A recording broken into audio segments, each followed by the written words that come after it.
going on YouTube. In this tutorial, I just want to show you how you can show time passed in Excel as hours and minutes. So in this example, we have a start time of 6 a.m.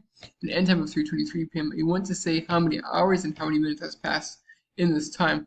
So to do this, we can first subtract the end time minus the start time. And as you can see, it returns 0.14.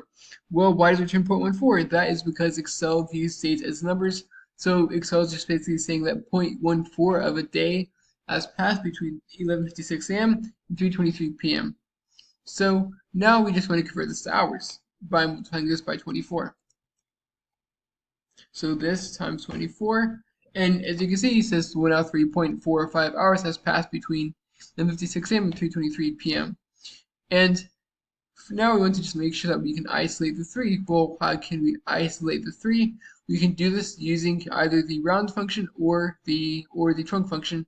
So in this example, I'm just going to use the trunc function to just basically take off the 0.45 from the 3. So to do this, we can do equals trunc, open parentheses, and then close parentheses around 24 to just isolate that piece as a number that we're trying to truncate.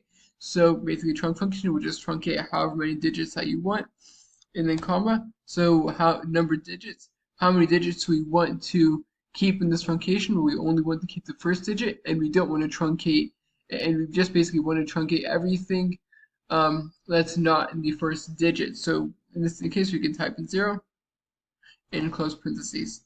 As you can see, 3 hours has passed between these two times, and now we want to isolate the number of minutes that has passed.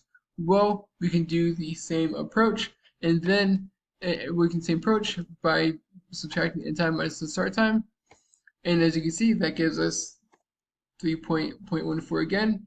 This times 24, and it gives us 3.45. So we can get this, and then subtract it.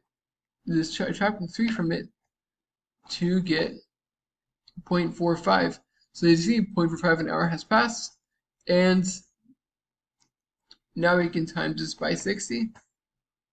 As you can see, 3 hours and 27 minutes has passed between 11:56 a.m. and 3:23 p.m. So hope you found this to be helpful. If you did, like, subscribe, comment. Thank you for watching. You have a great day.